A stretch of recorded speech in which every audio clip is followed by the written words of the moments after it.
This is Battle of the Obesity Experts on Carb Sane TV. Our battle today is between two Brits, Sam Feltham from Smash the Fat and Zoe Harcombe from the Harcombe Diet. Sam Feltham made waves recently by consuming almost 6,000 calories a day for 3 weeks of a low-carb, high-fat diet that consisted of over 3,000 calories of nuts. He managed not to gain very much weight, and this, he says, proves that a calorie is not a calorie and calories don't count.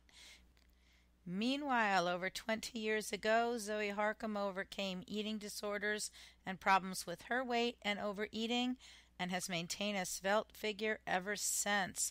Kudos to her. But how did she do it? With a vegetarian diet, it turns out. She ate porridge for breakfast, large cheese salads for lunch, and butternut curry over brown rice for dinner. This is a far cry from the meat, veg, and lots of fat diet that she promotes as the Harcombe diet nowadays. But this much they share in common. Calories don't count. They're not what's responsible for the obesity epidemic. But what is? Could it be fruit? Yes, the British government suggests that you eat 5 a day, 5 servings of fruits and veggies, and the two of them have very different opinions on this. Let's listen to them battle it out, shall we? Moving. I mean, we all know about 5 a day. It rolls off the tongue very easily, but we don't seem to take any notice of it, do we? What else can be done?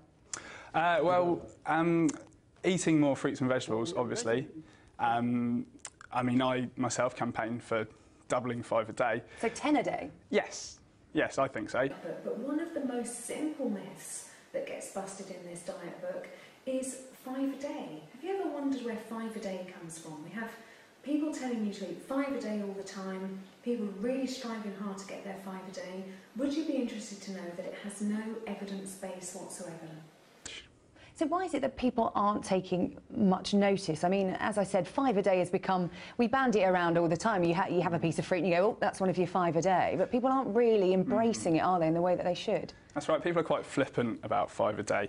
I think when people are trying to get to 5 a day, they get to 3 and go, oh, it's almost there, 3 will do.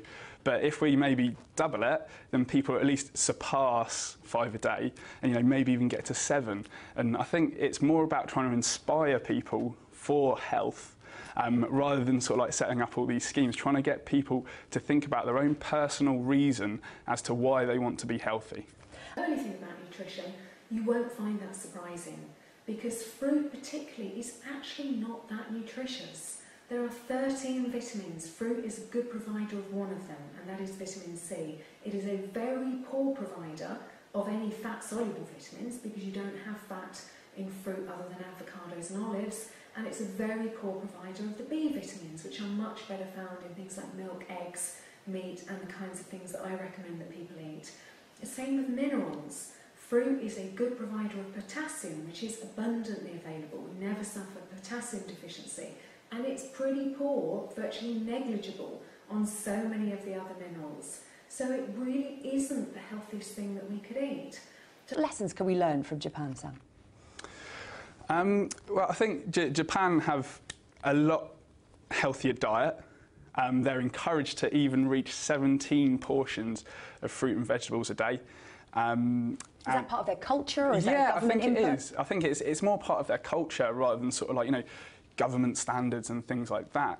People are encouraged to be more healthy. Even in the workplace, they're encouraged to do exercise before they start work, which will actually increase productivity as well as like a healthy life. So I ask in the book, having blown apart the idea that it has any evidence base whatsoever, okay, would it still be a good thing to do? And I come up with 5 reasons why it really isn't a good thing to do, not least because it's fueling the obesity epidemic. People are trying to get their 5 a day on top of other things that they're eating, because people tend to like fruit more than vegetables. It's driving people to eat more fruit.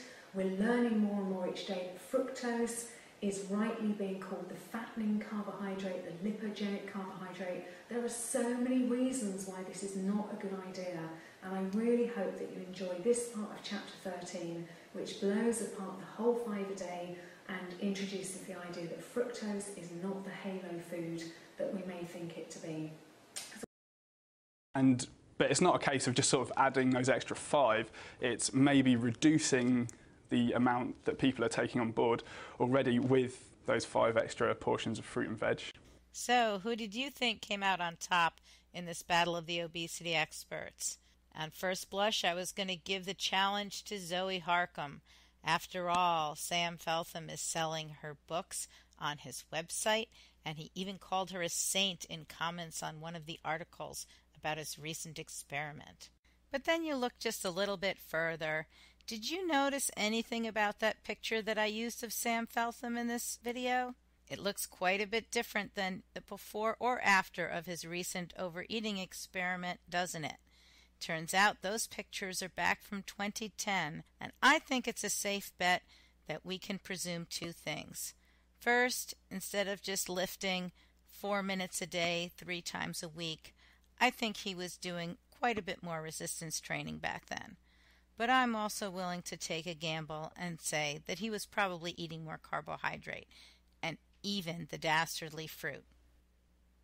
But what ultimately gives Sam Feltham the win here is not anything that he says or does, but something that Zoe Harcombe said what appears to be several years ago.